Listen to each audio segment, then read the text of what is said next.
सभी साथियों को जय हिंद। मैं आपका साथी डॉक्टर शोक शर्मा एक बार फिर से आप सब लोगों के साथ। आज की इस क्लास में हम लोग के पार्ट्स ऑफ स्पीच के जो क्वेश्चंस पुराने पेपर्स में आए हुए हैं उन पे चर्चा करेंगे। ये वीनस प्रैक्टिस क्वेश्चंस की जो सीरीज है उसकी 5वीं क्लास है। इससे पहले भी हम लोग के 4 क्लास इस प्रकार की कर चुके हैं, तो जिसने नहीं देखी है वो देख सकता है। आज की इस क्लास में हम लोग के आरपीएससी सेकंड ग्रेड 2016 का जो पेपर था, जो पेपर 2 जुलाई 2017 को हुआ था, उस पेपर के जो पार्ट्स ऑफ स्पीच के क्वेश्चंस आए हुए हैं उन क्वेश्चंस की चर्चा करेंगे। ठीक है, ये जो क्लास है ये रीट मेंस के लिए और सेकंड ग्रेड के लिए बहुत उपयोगी होने वाली है, क्योंकि रीट मेंस में भी क्वेश्चन लगभग उसी प्रकार के होने हैं जैसे सेकंड ग्रेड में आने हैं। पार्ट्स ऑफ स्पीच का जो टॉपिक है वो सेकंड ग्रेड में भी है, पार्ट्स ऑफ स्पीच का जो टॉपिक है वो रीट मेंस में भी है। तो आप जान लें किस प्रकार के क्वेश्चंस बनते हैं और आपको उनका कैसे आंसर देना है, ये सब चीजें आज की इस क्लास में हम जानेंगे। तो क्लास शुरू करने से पहले मैं आप लोगों को बता दूं कि जो भी candidates English grade first, English grade second, REET mains की तैयारी करना चाह रहे हैं, वे कैंडिडेट्स प्ले स्टोर से वीनस वर्ल्ड एप्लीकेशन डाउनलोड कर लें। वीनस वर्ल्ड जो लगभग 40 MB के आसपास का है, एक ऐप आपको 8 से 10 MB का मिलेगा, आप उसको डाउनलोड नहीं करें, जो 40-42 MB का मिले उसको डाउनलोड करें। वहां आपको कोर्स अवेलेबल है, मिल जाएंगे। इसके अलावा राजस्थान जीके का कक्षा 6 से लेके 8 तक जो हमारा राजस्थान है उसके कंप्लीट वीडियोस और कक्षा 6 से लेके 10 तक की जो राजस्थान अध्ययन की किताबें हैं उनके टॉपिक वाइज, उनके जो आपके लेसन हैं यानी पाठ के वाइज, लेसन वाइज क्वेश्चंस बनाए हुए हैं। लगभग 3000 क्वेश्चंस हैं। रीट मेंस की तैयारी करने वाले बच्चे या किसी भी एग्जाम की तैयारी करने वाले बच्चों के लिए वो बहुत जरूरी है, बहुत ही उपयोगी है। टेस्ट सीरीज, सेकंड ग्रेड की टेस्ट सीरीज बहुत शानदार टेस्ट सीरीज है, बहुत सारे बच्चे आप में से ज्वाइन किए हुए हैं। फर्स्ट ग्रेड की टेस्ट सीरीज और इसके साथ ही स्कूल मैनेजमेंट, फर्स्ट ग्रेड के लिए स्कूल मैनेजमेंट की भी टेस्ट सीरीज है। जो भी बच्चा जो भी कोर्स बाई करना चाहे वो ऐप से कर सकता है। अब हम आते हैं आज के क्वेश्चन पे। अब सिर्फ और सिर्फ किसकी चर्चा रहेगी? क्वेश्चंस की चर्चा रहेगी। देखिएगा, क्वेश्चन आपके सामने है। The howling of the wolf filled the flock with terror. Identify the word in the above sentence which is not a noun. आपसे क्या पूछा हुआ ये ध्यान दीजिएगा। आप इस सेंटेंस में वो शब्द ढूंढिए जो नाउन नहीं है।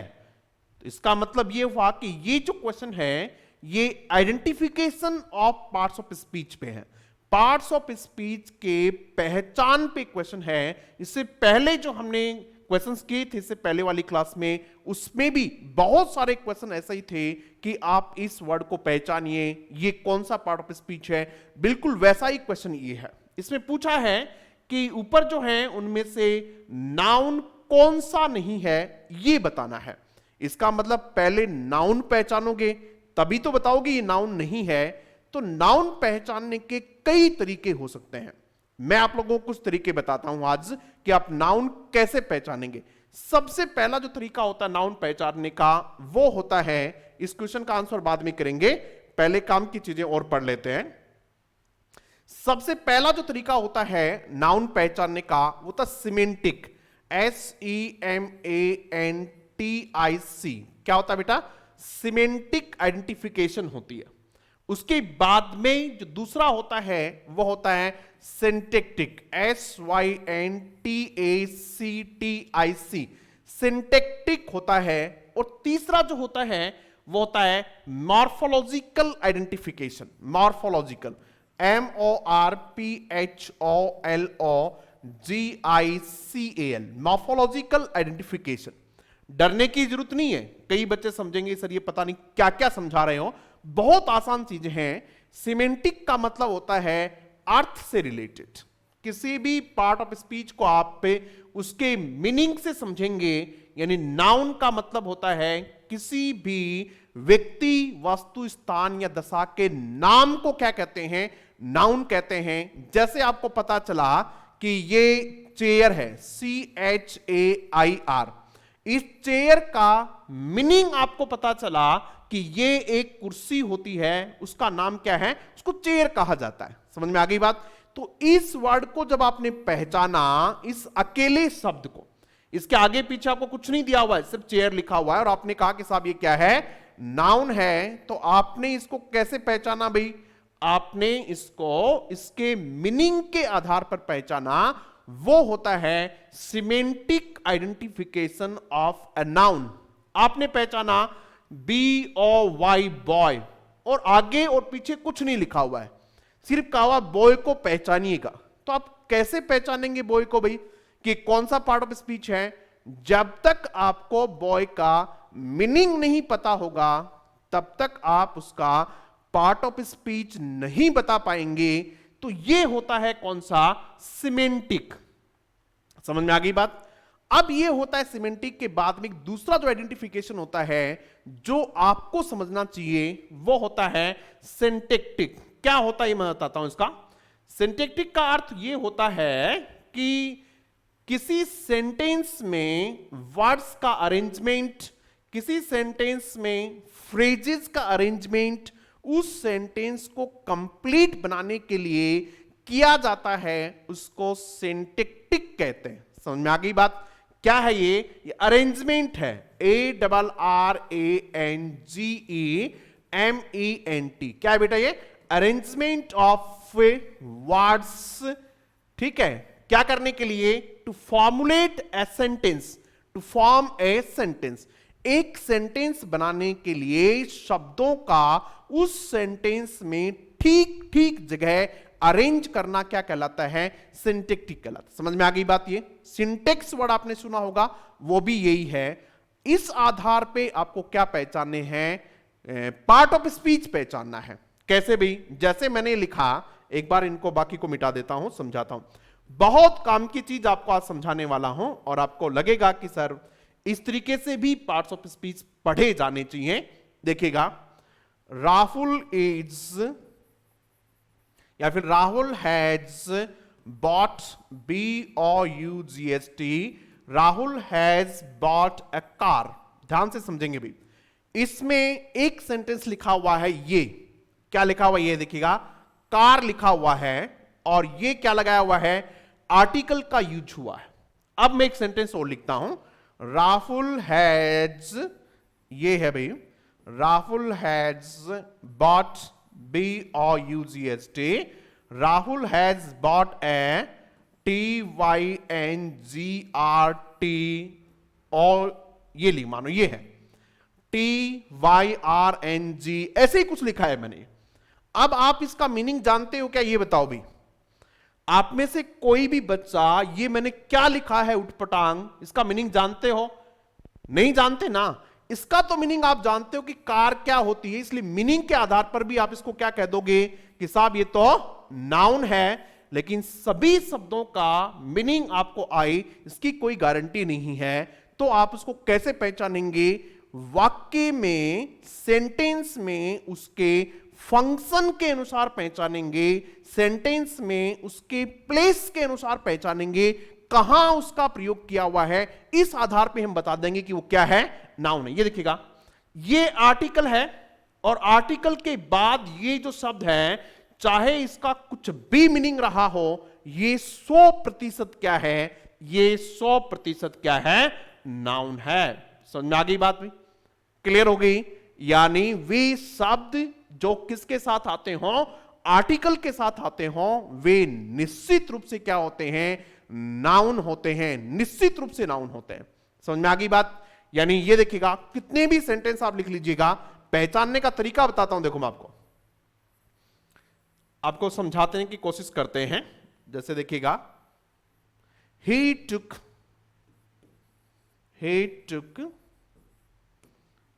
a rest for a while, WHILE. He took a rest for a while. अब बताइएगा इसमें कितने नाउन हैं। आपका काम यह है कि इसमें यह बताएगा इस सेंटेंस में, जो सेंटेंस आपको बोर्ड पे दिख रहा है, he took a rest for a while, इसमें कितने नाउन हैं ये बताना आपको। सब लोग बताएंगे भी। देखो, ऐसा कोई भी बच्चा नहीं होगा जो प्रयास नहीं करेगा। मैं ये नहीं कहता हूं कि आप कमेंट बॉक्स में लिख के बताओ, नहीं बताओगे तो भी चलेगा, कोई दिक्कत नहीं है, लेकिन कम से कम कॉपी पेन लेके बैठो बेटा, क्योंकि लिखना आपको है, समझना आपको है, एग्जाम पास आपको करनी है। बहुत अच्छे मार्क्स कब आते हैं? जब आप लोग खुद मेहनत करेंगे। मैं पूरे मन से पढ़ाने का प्रयास कर रहा हूं, आप लोग भी पूरे मन से क्लास को देखिएगा, आराम से लिखते रहिएगा, चीजों को समझिएगा, जो चीज नहीं आती है उसको पूछिएगा। ये क्या है देखिएगा, ए, और उसके बाद में क्या है, रेस्ट। अब आपको रेस्ट का पता होना या नहीं हो, लेकिन ये आर्टिकल के बाद आया है, इसका मतलब यहां जो रेस्ट है वो विशुद्ध नाउन है, निश्चित रूप से एक संज्ञा है, किसी प्रकार का कोई झमेला नहीं है। रेस्ट इस सेंटेंस में क्या है, नाउन है। रेस्ट वर्ब भी होती है। I want to rest, I want to rest for a while, ये भी हो सकता था। ये I want to rest for a while, ये भी हो सकता था। तो यहां रेस्ट क्या है, ये वर्ब है, टू इन्फिनिटिव है। क्या है बेटा, ये टू इन्फिनिटिव है, वर्ब है। लेकिन यहां जो रेस्ट है ये क्या है, नाउन है। जिस बच्चे को नाउन ठीक से समझ में आ गए, यानी पार्ट्स ऑफ स्पीच समझ में आ गए, तो उस बच्चे का आधा काम हो गया। अब देखिएगा, वाइल, WHILE, ये कौन सा पार्ट ऑफ स्पीच है? बताओ भाई, कौन सा पार्ट ऑफ स्पीच है? While, WHILE। ज्यादा दिमाग लगाने की आवश्यकता ही नहीं पड़ रही है, सीधा सीधा कह सकते हैं कि क्या है, ये नाउन है। ये नाउन क्यों है? क्योंकि ये किसके बाद आया है, आर्टिकल के बाद आया है, इसलिए आप इसको क्या कहेंगे, नाउन कहेंगे। ये आप मीनिंग से नहीं पता कर पा रहे हैं, क्योंकि ये कौन सी पहचान है, syntactic identification of a noun है। समझ में आ गई बात भैया? चलो हम और देखते हैं। देखिएगा, success is a must here, SUCC, success is a must here. सफलता यहां एक आवश्यक चीज है, यानी वो चीज है जो आवश्यक है। बताइएगा भी इसमें मस्ट क्या है? कोई आपसे पूछे इस सेंटेंस में मस्ट कौन सा पार्ट ऑफ स्पीच है, फटाफट सब लोग लिख दीजिएगा, कौन सा पार्ट ऑफ स्पीच है? इस सेंटेंस में मस्ट नाउन है। क्या है बेटा इसमें? नाउन है। समझ में आई बात? ये आपके मस्ट मॉडल होता है। कैसे होता है मॉडल? एक सेंटेंस लिखो सबके सब, कमेंट बॉक्स में एक सेंटेंस लिखेंगे, मस्ट का प्रयोग करेंगे मॉडल के रूप में, और फिर एक सेंटेंस लिखेंगे जिसमें मस्ट का प्रयोग किया हो, किसके रूप में? नाउन के रूप में। कर दोगे भाई, कोई दिक्कत नहीं है। चलो, दूसरी पहचान क्या है इसकी? दूसरी पहचान ये है, यदि पजेसिव, POSSESSIV, पजेसिव एडजेक्टिव है, ADJECTIV, पजेसिव एडजेक्टिव है, तो उसके बाद भी क्या देखने को मिलता है? सामान्यतया उसके बाद भी नाउन देखने को मिलता है। पजेसिव एडजेक्टिव कौन से होते हैं? जैसे माई, योर, देयर, ये सारे क्या हैं आप जानते हैं, और बहुत सारे होते हैं। ये सारे के सारे पजेसिव एडजेक्टिव होते हैं। पजेसिव प्रोनाउन की बात नहीं कर रहे हम, कोई बच्चा कंफ्यूज नहीं होगा बिल्कुल भी। हम पजेसिव प्रोनाउन की बात नहीं कर रहे हैं, हम लोग पजेसिव एडजेक्टिव की बात कर रहे हैं। और एडजेक्टिव चाहे वो पजेसिव हो या कोई अन्य हो, सामान्यतः उसके बाद क्या आता है? नाउन आता है, इसीलिए वो एडजेक्टिव होता है। समझ आ गई बात? जैसे माई टर्न, TURN। अब आपसे कोई पूछे कि टर्न यहां क्या है, TURN, टर्न कौन सा पार्ट ऑफ स्पीच है बताइए भाई। इस सेंटेंस में, इस फ्रेज जो आपके पास लिखी हुई है, इसमें टर्न कौन सा पार्ट ऑफ स्पीच है? यहां टर्न जो है वो नाउन है। क्या भाई? मेरी बारी। टर्न का मतलब क्या है? यहां मेरी बारी की बात कर रहा हूं। दिस इज माई टर्न, ये मेरी टर्न है। समझ में आई बात भाई? क्लियर होगी बात? टर्न वर्ब भी होती है, टर्न, TURN, टर्न। टर्न यानी मुड़ना होता है। He turned there, वो वहां मुड़ा, तो टर्न वहां क्या हो सकती है? वर्ब हो सकती है, लेकिन ये देखिएगा माई के बाद में। ठीक है, तो क्या हुआ अभी? यहां नाउन हो गया। चलो और बताता हूं आपको, एक सेंटेंस लिख के बताता हूं जो एग्जाम में कई बार पूछा हुआ है। देखो भाई, यदि आपको क्लास अच्छी लग रही हो और निश्चित रूप से आपको मजा आ रहा हो क्लास में, आपको लगता हो कि बहुत परीक्षा के लायक चीजें आपको बताई जा रही हैं, तो मेरी आपसे अपील है, एक बार सबके सब विद्यार्थी जरूर से जरूर शेयर कर दें, ताकि हम अपनी बात बहुत सारे लोगों तक पहुंचा सकें, बहुत सारे लोग हमारी बातों से फायदा ले सकें। सेंटेंस ये आपका, he did his best, he did his best. अब आपसे पूछा हुआ है कि यहां बेस्ट कौन सा पार्ट ऑफ स्पीच है? ऑप्शन दे देंगे आपको। ए, पहला ही ऑप्शन देंगे आपको एडजेक्टिव, ADJECTIV। पहला ऑप्शन एडजेक्टिव जरूर देंगे। दूसरा ऑप्शन आपके पास हो सकता है बी, नाउन, और कई ऑप्शन हो सकते हैं, हम ज्यादा चर्चा नहीं करेंगे। हम ये जानना चाह रहे हैं कि यहां बेस्ट क्या है, बस आप तो ये बता दो। यहां बेस्ट नाउन है। यहां बेस्ट क्या है बेटा? नाउन है। कैसे पता चला आपको यहां बेस्ट नाउन है? देखिएगा, ये बेस्ट किसके बाद आ रहा है? पजेसिव के बाद आ रहा है। किसके बाद आ रहा है? पजेसिव के बाद। समझ में आ गई बात? क्लियर हो गई? नाउन, और भी कई तरीके हैं नाउन को पहचानने के। कैसे नाउन पहचाना जा सकता है? सेंटेंस में उसके फंक्शन के अकॉर्डिंग, यदि वो सब्जेक्ट के रूप में आ रहा है तो उसके नाउन बनने के चांसेस हैं, या तो नाउन होगा या फिर वो प्रोनाउन होगा। यदि वो ऑब्जेक्ट है तो भी हो सकता है वो क्या हो? नाउन हो। तो इस प्रकार की चीजें भी आप वहां ध्यान रखेंगे। दूसरा था हमारा कौन सा? Syntactic identification of a noun. अब चलते हैं अपन तीसरे प्रकार पे, और वो है morphological identification of a noun, यानी नाउन को उसके सफिक्स से पहचानना। किससे पहचानना भाई? सफिक्स आप जानते हो, जिस प्रकार से फ्रेंडशिप है, FRIENDSHIP, फ्रेंडशिप। तो आप जानते हैं जिस जिसके साथ भी शिप लगा होता है वो वर्ड क्या होता है? नाउन होता है। क्या होता है भी? वो नाउन होता है। ITY लगा होता है, जैसे ability, capacity, ABILITY, ability, capacity, CAPACITY, capacity, ये लगे होते हैं। ये भी सामान्यतया नाउन होते हैं। ENT जिसके साथ लगा होता है, सामान्यतया, हमेशा नहीं, सामान्यतया की बात कर रहा हूं। जैसे स्टूडेंट, STUDENT, स्टूडेंट क्या होता है? नाउन। प्रेसिडेंट, PRESIDENT, क्या होता है? नाउन होता है। आप लोग भी लिख सकते हैं बहुत सारे शब्द जो आपको इस प्रकार के सफिक्स से दिख रहे हो, वो आप लोग लिख सकते हैं। ठीक है, तो ये एक ION होता है। ION जिस प्रकार से एग्जामिनेशन, EXAMINATION, एग्जामिनेशन, और बहुत सारे शब्द हैं जिनके लास्ट में ION लगता है, और वो क्या होते हैं? क्या होते हैं भाई?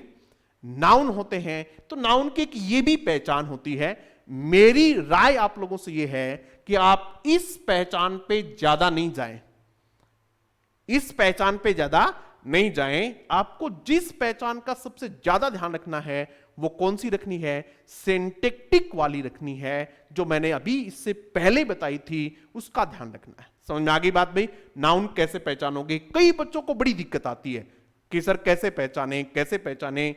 आशा करता हूं कि आज आपकी इस समस्या का समाधान हो गया होगा। चलो और देखते हैं।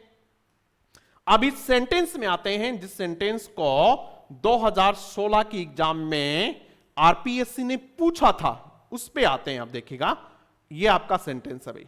आ जाएं वापस। ये आपका सेंटेंस आ गया। इसमें पूछा कि कौन सा वर्ड नाउन नहीं है। ये देखिएगा क्या है, ये आर्टिकल द दिख रहा है। इसका मतलब ये जो वर्ड है हाउलिंग, ये क्या है, निश्चित रूप से नाउन है। चाहे आपको इसका मीनिंग आता हो, चाहे इसका मीनिंग नहीं आता हो, चाहे आप इसको पहचानते हो, चाहे आप इसको नहीं पहचानते हो, ये 100% क्या है, नाउन है, विशुद्ध नाउन है। इसलिए आप इसको क्या लिख देंगे यहां कि साहब ये नाउन है। समझ में आई बात? ये जनरली ये जिरेंड होता है। आईएनजी वाली फॉर्म जो नाउन का काम करती है वो क्या होती हैं, जिरेंड होती हैं। GERUND, जिरेंड होती है। देखो डरना नहीं है, बिल्कुल भी घबराना नहीं है। एग्जाम का लेवल देख लो, यही रहना है। अब इस लेवल को आपको कैसे मैनेज करना है, जिसको बिल्कुल भी अंग्रेजी नहीं आती है, जिसने बहुत दिन से नहीं पढ़ी है, वो भी यदि धीरे धीरे चीजों को समझे और कॉन्सेप्ट क्लियर कर ले तो वो भी आराम से अपना काम चला सकता है। कोई ज्यादा दिक्कत नहीं है। ऐसा नहीं डरना है कि अंग्रेजी में बहुत मुश्किल चीजें होती होंगी, कुछ भी मुश्किल नहीं है, कॉन्सेप्ट है बस। तो ये जिरेंड है। जिरेंड का मतलब क्या होती है, वे वर्ब जो किसका काम करती हो, नाउन का काम करती हो। किसका काम करती हो बेटा, वे वर्ब जो नाउन का काम करती हो, वे आईएनजी फॉर्म। कौन सी फॉर्म, वर्ब की जो आईएनजी फॉर्म होती है, वे जो नाउन का काम करती हो, इसलिए इसको वर्बल नाउन भी कहा जाता है। VERBAL क्या कहा जाता है बेटा, इसको वर्बल नाउन भी कहा जाता है। ये बात समझ में आ गई आपके? ठीक है। जैसे playing is PLAYING, playing is a good exercise, playing is a good exercise, EXERCISE। एक और ध्यान देना भी, कई बच्चे कहेंगे सर ये देखो ए है और इसके बाद में गुड आ गया तो गुड नाउन है क्या?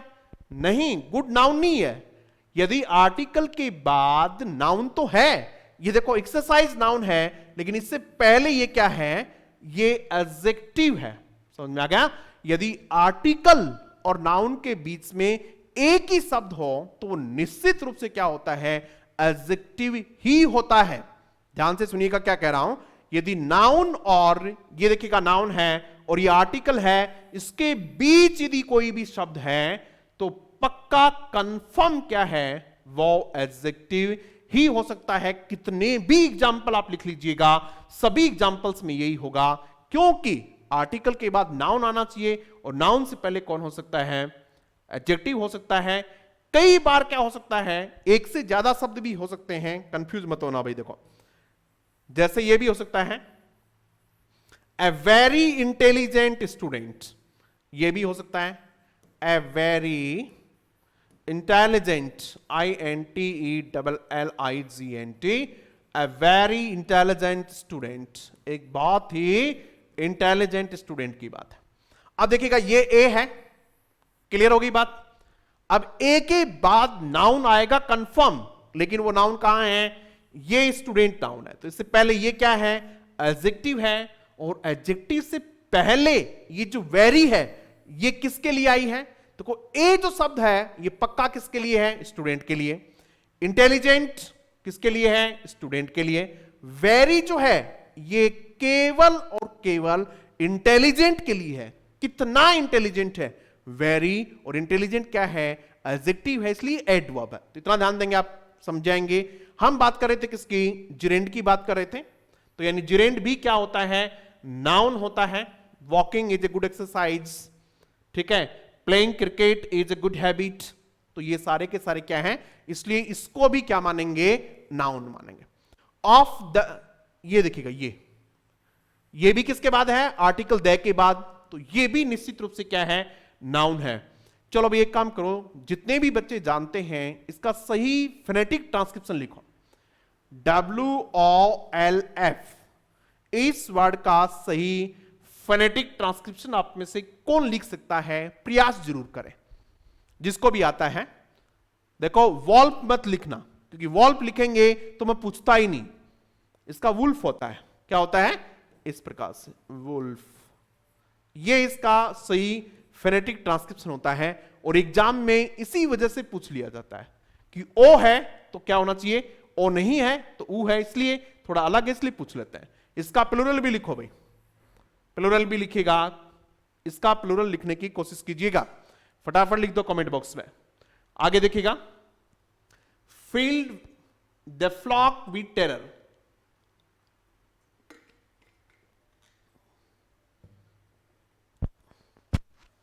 लिख दिया, लिखो भाई लिखो। फील्ड, फील्ड वर्ब है, कोई समस्या नहीं है। फील्ड द, फिर द आ गया देखिएगा, तो इसका मतलब फ्लॉक भी क्या है, नाउन है। फ्लॉक किस प्रकार का नाउन है, किस प्रकार से मेरा मतलब है, कलेक्टिव नाउन है ये। कैसा नाउन है, कलेक्टिव नाउन है, COLLECTIV, कलेक्टिव, COLLECTIV, कैसा नाउन है बेटा, कलेक्टिव नाउन है। यदि आप लोग और 5-4 कलेक्टिव नाउन के नाम लिख सकते हो तो लिखेगा, रिवीजन कीजिएगा। इस क्लास के बाद आपको लगना चाहिए कि आज जो हमने आधा घंटा, 40 मिनट, 45 मिनट जो भी दी है वो हमारे काम आई हैं, वो हमें कुछ न कुछ सिखा के गई हैं, ये मेरा प्रयास रहता है। कलेक्टिव नाउन्स लिखेगा भाई, 2-4 कलेक्टिव नाउन्स के नाम लिखेगा। फ्लॉक कलेक्टिव नाउन है, ए ग्रुप ऑफ एनिमल्स होता है। क्या होता है, flock, FLOCK, flock a group of animal होता है।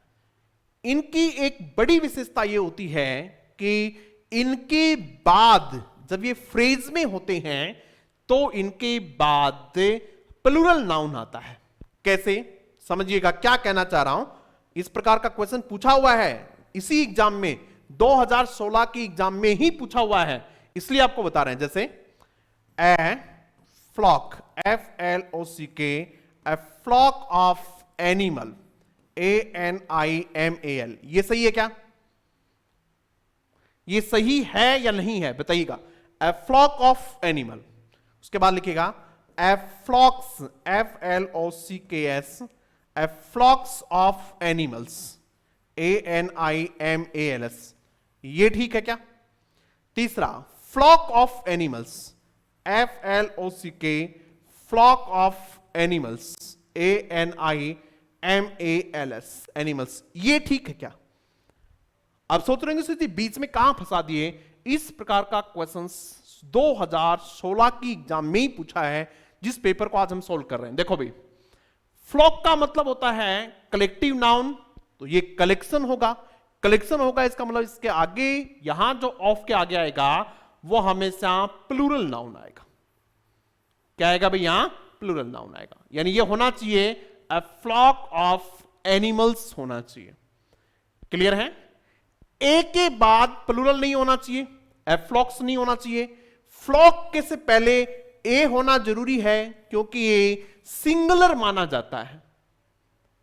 जब इसका प्रयोग इस तरह से किया जाता है तो इसको सिंगुलर माना जाता है, यानी आप ए लिखेंगे इससे पहले ए फ्लॉक ऑफ एनिमल्स लिखेंगे, यानी जो सही फ्रेज होगी वो क्या होगी, ए फ्लॉक ऑफ एनिमल्स होगी। जैसे और देखिएगा exam, A group of,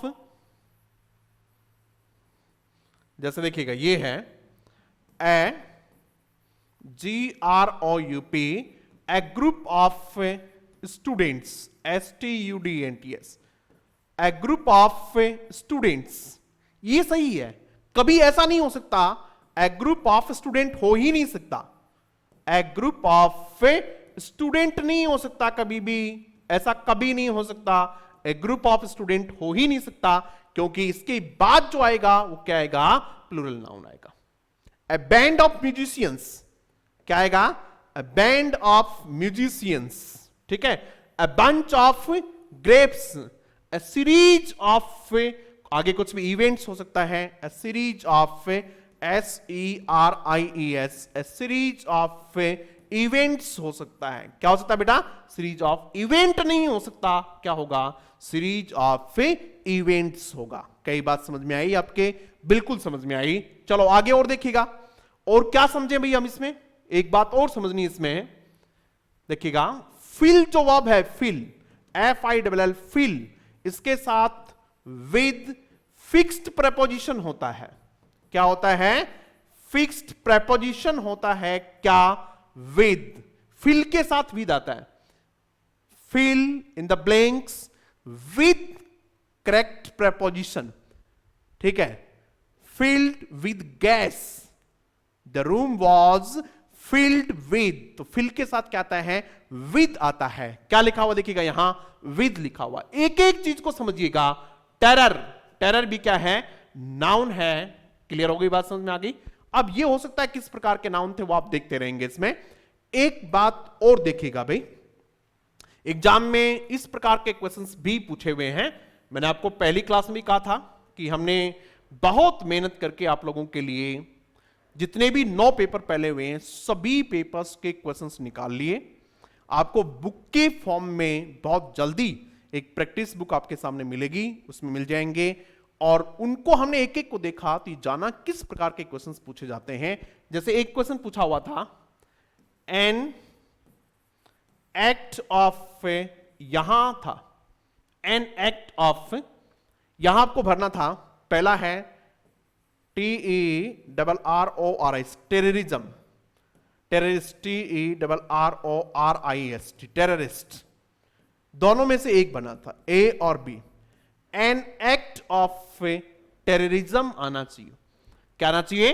terrorism. तो ये जो आपके इस प्रकार के क्वेश्चंस पूछेंगे एग्जाम में, ये क्वेश्चंस पूछते हैं आपसे वर्ड फॉर्मेशन वाले में। क्या आपको पता है या नहीं पता है कि यहां कौन सा पार्ट ऑफ स्पीच आना चाहिए, कौन सा वर्ड आना चाहिए? जैसे एन एक्ट ऑफ टेररिस्ट नहीं हो सकता, N act of terrorist, N act of terrorism. हालांकि टेररिस्ट जब होगा तब उसका है कि किसी टेररिस्ट द्वारा किया हुआ काम, तब हम इसको टेररिस्ट लिख सकते हैं, TERRORIS, टेररिस्ट। ठीक है, तो समझ में आ जाएगा ये भी, इसका मीनिंग बदल जाएगा। टेररिज्म, TERRORISM, इसका मीनिंग बदल गया। इसका क्या हो गया? एन एक्ट ऑफ टेररिज्म, यानी टेररिज्म का एक काम कोई भी। एन एक्ट ऑफ टेररिस्ट, एक टेररिस्ट द्वारा किया हुआ काम। तो इस प्रकार की चीजें भी आपको पता होना चाहिए कि कौन सा वर्ड कैसे यूज करें। चलो भी अब आगे देखते हैं। तो मुझे लगता है कि आपको इस क्वेश्चन का आंसर मिल गया होगा कि इनमें से कौन सा वर्ड जो है वो क्या नहीं है? नाउन नहीं है। सब जानते हैं विद नाउन नहीं है, तो विद क्या है फिर? विद प्रेपोजिशन है। विद क्या है? प्रेपोजिशन। हालांकि यदि आप लोग इस क्वेश्चन को देखते तो आपके देखने की जो दृष्टि होती वो क्या होती? आप इन चारों में से देखते और क्या है? विद नहीं है भाई, बड़ा आसान क्वेश्चन है, विद नहीं है। लेकिन हमने जो आपको समझाया वो ये समझाया कि यहां तो विद पूछ लिया, लेकिन आपको पता होने चाहिए कि ये सारे के सारे नाउन क्यों हैं। हो सकता है कि एग्जाम में क्वेश्चन ये पूछ ले कि इस वाक्य में कितने नाउन हैं, ये भी पूछ सकता है। और कहीं नाउन को पहचानने के लिए आपको कहे तो ये तरीका आप पे अपनाएं। अब चलते हैं अपन नेक्स्ट क्वेश्चन पे। A word which give impression of both verb and adjective, ये क्वेश्चन पूछा हुआ 2016 में। हालांकि इस क्वेश्चन के डी ऑप्शन में पार्टिकल छप गया था। ये पार्टिसिपल जो है इसकी जगह क्या छप गया था? पार्टिकल, PARTICLE, पार्टिकल छप गया था गलती से, PARTI, पार्टिकल छप गया था। तो फिर इस क्वेश्चन को आरपीएससी ने क्या कर दिया? डिलीट कर दिया, क्योंकि स्पेलिंग सही नहीं छपी। लेकिन हमने इसकी सही स्पेलिंग लिख दी और आप लोगों से पूछ लिया कि क्या है, बता दोगे भाई? A word which gives the impression of यहां लिखना चाहिए था, of both verb and adjective, एक ऐसा शब्द जो दोनों वर्ब और एडजेक्टिव दोनों का इंप्रेशन देता हो, उस शब्द को क्या कहते हैं? ये सीधा सीधा जो क्वेश्चन है वो आइडेंटिफिकेशन का नहीं है, ये किसका है? ये डेफिनेशन का है। 3 तरह के क्वेश्चंस पूछेंगे एग्जाम में, ध्यान रखना पार्ट ऑफ स्पीच पे। पहला डेफिनेशन यानी परिभाषा, दूसरा आइडेंटिफिकेशन। पहला कौन सा? डेफिनेशन, दूसरा आइडेंटिफिकेशन यानी परिभाषा पे पूछेंगे, दूसरा क्या पूछेंगे? पहचान करवाएंगे, और तीसरा क्या करेंगे बेटा? एप्लीकेशन। तीसरा क्या करेंगे? Application, APPLICATION, LICATION। एप्लीकेशन का मतलब उसका सही प्रयोग, जो हमने लास्ट वाला क्वेश्चन देखा था, तीन ही चीजें हैं। तो ये जो क्वेश्चन ये कहां से है? डेफिनेशन से है। आपने आंसर कर दिया सबने, बहुत अच्छा है।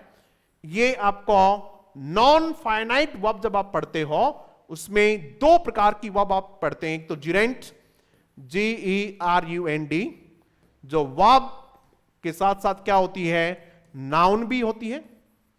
और दूसरी पढ़ते हैं हम पार्टिसिपल, PARTICIPLE, पार्टिसिपल पढ़ते हैं, जो वर्ब के साथ साथ क्या होती है? एडजेक्टिव होती है। तो इसका सही आंसर क्या हो जाएगा अभी? इसका सही आंसर हो जाएगा पार्टिसिपल। समझ में आ गई बात? इनके एग्जाम्पल्स हम नहीं लिखेंगे पार्टिसिपल के, आपने बहुत सारे एग्जाम्पल्स देखे होंगे। और जब कभी भी आप पे जिरेंड और पार्टिसिपल पढ़ें तो इनके ठीक ढंग से एग्जाम्पल्स कर लें। चलो मैं आपसे पूछता हूं, एक एक एग्जाम्पल लिखो, एक जिरेंड का और एक पार्टिसिपल का। सब के सब बच्चे एक जिरेंड का एग्जाम्पल लिखेंगे और एक पार्टिसिपल का एग्जाम्पल लिखेंगे। लिखो भाई फटाफट। यदि आपने तैयारी की है, आप जानते हो कि सर जी देखो ये तो पार्टिसिपल है और ये क्या है? जिरेंड है।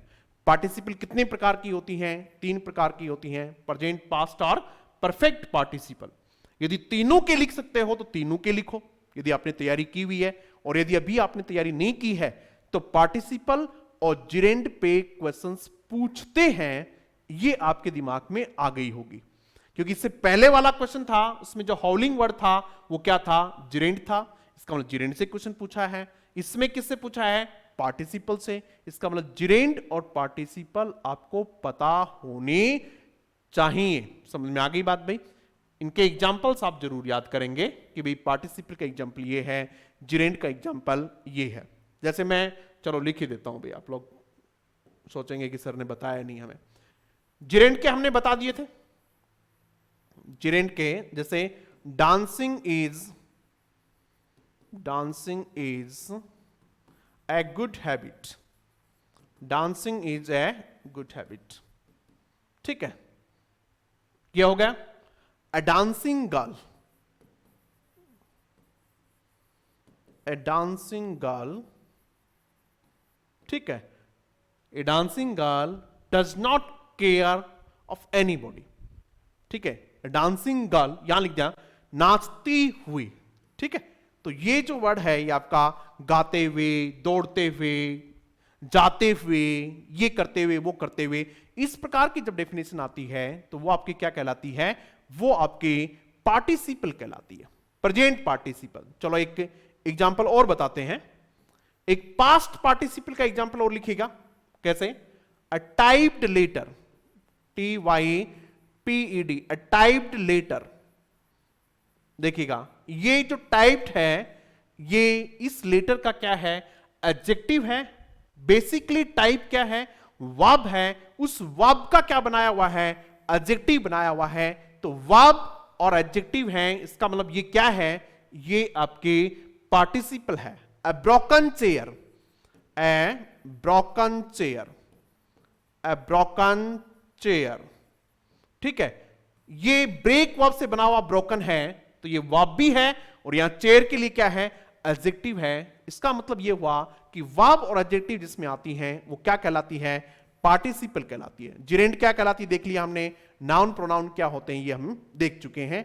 नेक्स्ट क्वेश्चन की तरफ बढ़ते हैं। She bought a dress as well as a watch. She bought a dress as well as a watch. ये बताएगा भी इसमें क्या है। पूछा ये है कि as well as क्या है इसमें? as well as इसमें कंजंक्शन है। क्या है बेटा इसमें? as well as जो है वो कौन सा पार्ट ऑफ स्पीच है? कंजंक्शन है। समझ में आ गई बात? यहां अब आपको ये बताना है कि as well as जो है वो कौन से प्रकार का कंजंक्शन है। कौन से प्रकार का कंजंक्शन है? बेसिकली कंजंक्शन दो प्रकार के होते हैं। पहला कोऑर्डिनेटिंग, COR, कोऑर्डिनेटिंग कंजंक्शन। कौन सा होता है भाई? कोऑर्डिनेटिंग। दूसरा सबऑर्डिनेटिंग, SUBORDINATIN, सबऑर्डिनेटिंग कंजंक्शन। एक कोरिलेटिव कंजंक्शन भी होता है, CORRELAT, correlative conjunction. Coordinating conjunction, subordinating conjunction.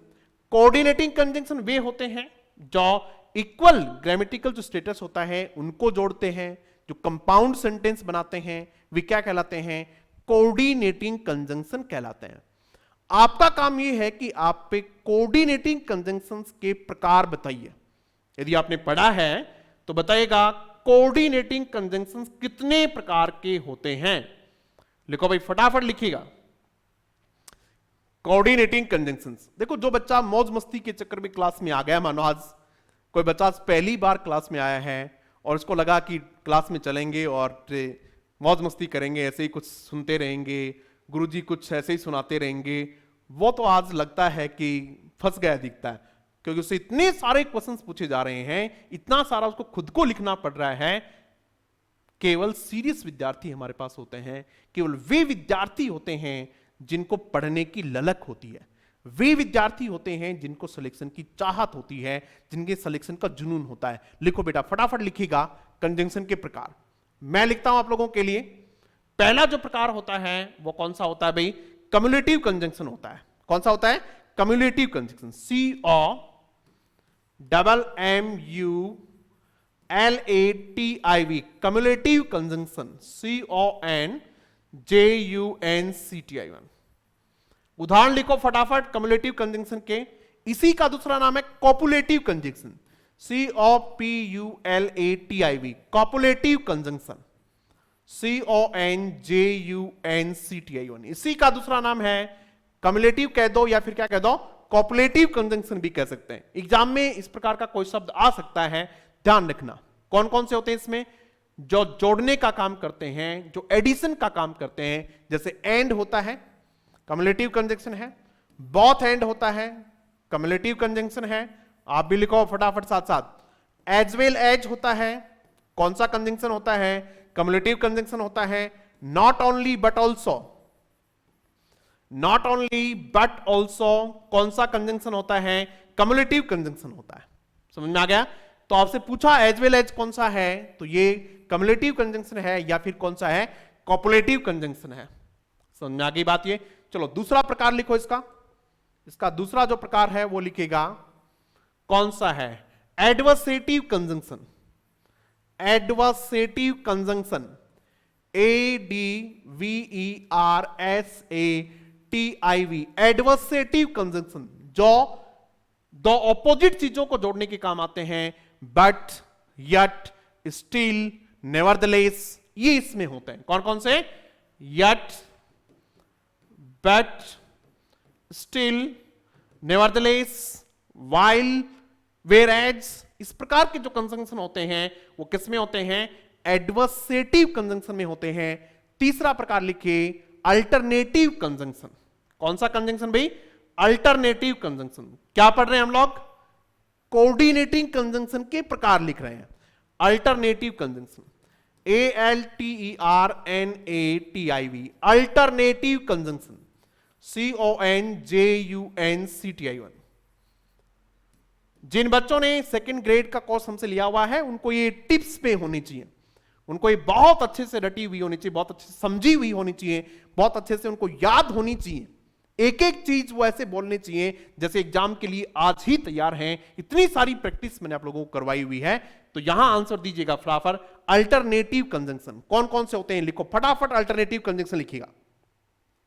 इसको डिसजंक्टिव कंजंक्शन भी कहते हैं, डिसजंक्टिव, DISJUNCTIV, डिसजंक्टिव कंजंक्शन और अल्टरनेटिव कंजंक्शन एक ही नाम है। कौन कौन से नाम, अल्टरनेटिव कंजंक्शन और डिसजंक्टिव कंजंक्शन एक ही नाम है दोनों। ये कौन कौन से होते हैं, इसमें अल्टरनेट होता है, आइदर और, आइदर और, नाइदर नॉर, ये सारे के सारे क्या होते हैं, अल्टरनेटिव। इसके बाद एक नाम आता है illative conjunction, ILLATIV, illative conjunction, illative, ILLATIV, illative conjunction. इसमें आते हैं सो, फॉर हो सकता है, देयर फॉर हो सकता है, ये कंजंक्शन इसमें होते हैं इलेटिव, जो एक्सप्लेन करते हैं चीजों को। तो समझ में आ गई होगी बात भाई। तो ये हमारा एक क्वेश्चन था जिसको हमने समझा आप लोगों के लिए। अब एक काम और करो भाई, आप लोग एक काम और कीजिएगा, कोरिलेटिव कंजंक्शंस को लिखिएगा। कोरिलेटिव कंजंक्शन लिखो।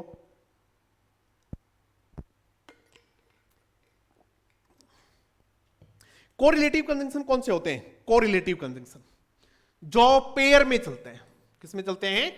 पेयर, जोड़ों में चलते हैं। जैसे बोथ एंड, ये कोरिलेटिव कंजंक्शन हो गया। नॉट ओनली बट ऑल्सो, क्या हो गया? कोरिलेटिव कंजंक्शन हो गया। आइदर और कोरिलेटिव हो गया। नाइदर नॉर कोरिलेटिव हो गया। नो सूनर देन, कौन सा? No sooner than. कैसा हो गया भाई? कोरिलेटिव कंजंक्शन हो गया। ठीक है। स्केर्सली वेन या hardly when, HARDLY, hardly when, कैसा कंजंक्शन हो गया? कोरिलेटिव कंजंक्शन हो गया। ध्यान रखना, नो सूनर के बाद देन ही आ सकता है, हार्डली के साथ वेन ही आ सकता है। ये कोरिलेटिव कंजंक्शन होते हैं। तो चीजें आपके समझ में आ गई होगी। चलो नेक्स्ट चलते हैं भाई। ये भी देखिएगा आइडेंटिफिकेशन का है, बहुत आसान सा है, आप समझ जाएंगे इसको। A word that expresses some sudden feeling is called, a word that expresses some sudden feeling, वो शब्द जो सडन फीलिंग देते हो वे शब्द कौन से होते हैं? बताओ भाई। ये तो आसान है, सब बता देंगे आप इसमें कि इंटरजेक्शन होता है या फिर क्या होता है, कंजंक्शन होता है, क्या होता है, बताना भाई, फटाफट बता दो। स्वाभाविक सी बात है, इंटरजेक्शन होता है। इंटरजेक्शन की जो डेफिनेशन होती है वो होती है कि इंटरजेक्शन वे शब्द होते हैं जो सडन स्ट्रॉन्ग इमोशंस और फीलिंग बताते हैं। Sudden, SUDDEN, sudden, abrupt, ABRUPT, abrupt, strong feelings को बताने वाले शब्द जो होते हैं उन शब्दों को क्या कहते हैं? इंटरजेक्शन कहते हैं। तो इंटरजेक्शन हो गया। कंजंक्शन आप जानते हैं, प्रपोजिशन वगैरह, तो इसमें बहुत ज्यादा आपको समझने की जरूरत नहीं है। केवल और केवल आप पे इसके 2-3 एग्जाम्पल्स जरूर लिख लीजिएगा कि ये एग्जाम्पल जो है ये इंटरजेक्शन के एग्जाम्पल है। Hurrah, we have won the match, ये किसका एग्जाम्पल है? ये इंटरजेक्शन का एग्जाम्पल है। Hurrah, HURRAH, hurrah, we have won the match, hurrah, we have won the match। तो ये क्या है? आपका इंटरजेक्शन है। Alas, I have failed the examination, तो अलास क्या है?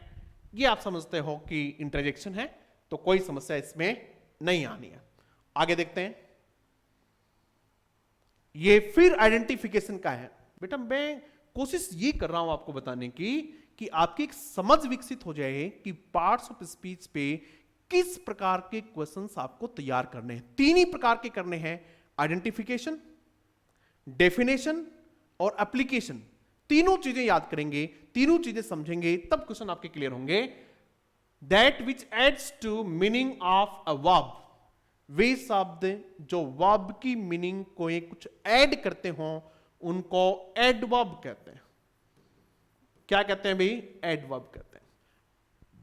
एडवर्ब जो है वो न केवल वर्ब की मीनिंग में कुछ ऐड करती है, बल्कि वर्ब की तो करती है, बल्कि वो एडजेक्टिव भी करती है।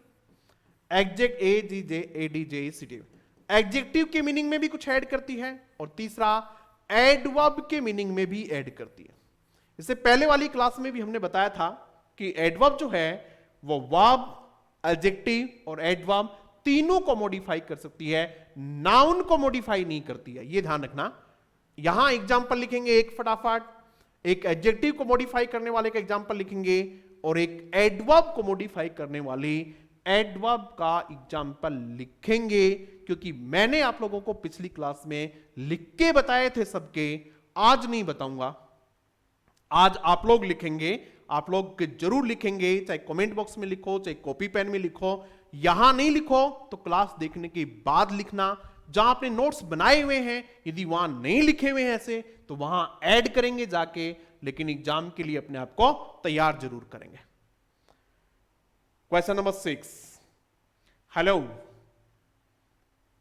Is Meera, is Rama, identify the correct pair of options, यानी पेयर मिलेंगे आपको, यहां देखो जोड़े हैं, फॉर द ब्लैंक्स, ब्लैंक्स इन खाली स्थानों के लिए, इन अ टेलीफोनिक कन्वर्सेशन, यानी टेलीफोन पे बात हो रही है और ये आपके पास ऑप्शन है, this is hello, this is Meera.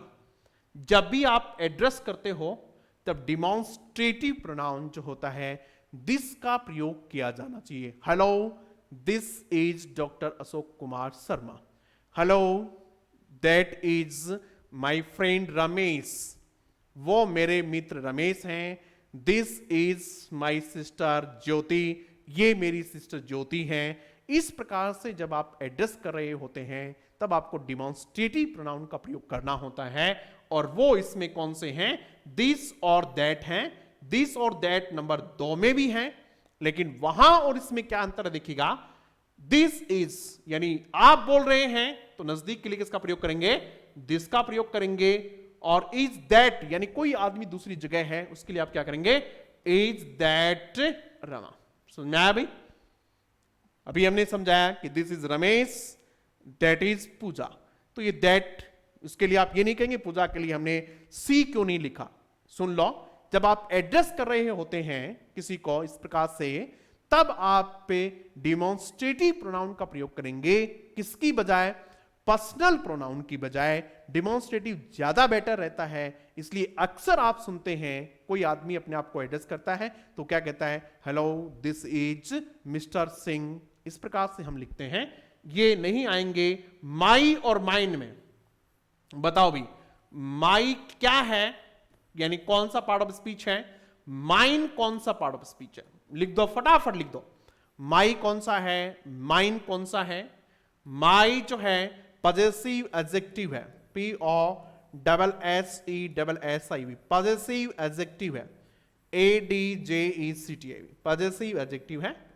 Mine जो है पजेसिव प्रोनाउन है, POSSESSIV, पजेसिव प्रोनाउन है। एक एक एग्जाम्पल लिखो भी सबके सब, एक एक एग्जाम्पल दोनों, माई का भी और माइन का भी। माई और माइन का सही एक एक एग्जाम्पल लिखेंगे। मुझे लगता है कि ये लास्ट क्वेश्चन था आज का, नहीं, एक क्वेश्चन और है भाई, इसका मतलब इसमें 7 क्वेश्चन पूछे हुए हैं। Is lying on the table, table पे पड़ा हुआ है। देखो ये वही क्वेश्चन है जो मैंने आपको बताया था फ्लोक के टाइम पे कि 2016 में एक ऐसा क्वेश्चन पूछा हुआ है, a new pair of glasses, a new pair of glasses. तो ए है, ए के साथ पेयर आ गया, कोई दिक्कत नहीं है। पेयर के बाद ये जो ऑफ है, इसके बाद जो नाउन आएगा उस नाउन का प्लूरल होना बहुत आवश्यक है, इसलिए ग्लासेस आ गया, तो ये ठीक है। A new pair of glass, ये क्यों सही नहीं है, ये क्यों नहीं है, ऊपर बताया वही बात है कि पेयर के बाद प्लूरल होना चाहिए, जबकि ये क्या है, ये बेटा सिंगुलर है, तो ये भी हो गया।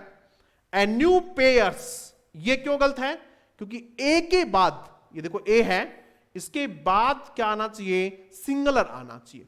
आर्टिकल ए के बाद क्या आना चाहिए, सिंगुलर आना चाहिए, तो ये इसलिए गलत है। न्यू पेयर ऑफ ग्लास, तो ये 2 तरीके से गलत है। एक तो पेयर से पहले क्या आना चाहिए, ए आना चाहिए, और इसके बाद प्लूरल आना चाहिए ग्लासेस। तो इस प्रकार से आपका ए ऑप्शन क्या है, सही है। इसकी चर्चा हम पहले भी कर चुके थे। आशा करता हूं कि चीज आप लोगों को समझ में आई होंगी। बिल्कुल बेटा इसी तरीके से अपनी तैयारी कीजिएगा। जहां कहीं भी आप पढ़ रहे हैं, बिल्कुल अपनी जो सेल्फ स्टडी कर रहे हैं या फिर जो क्वेश्चंस की प्रैक्टिस कर रहे हैं, केवल ऑप्शंस को टिक मार्क नहीं करें, ऐसे समझिएगा।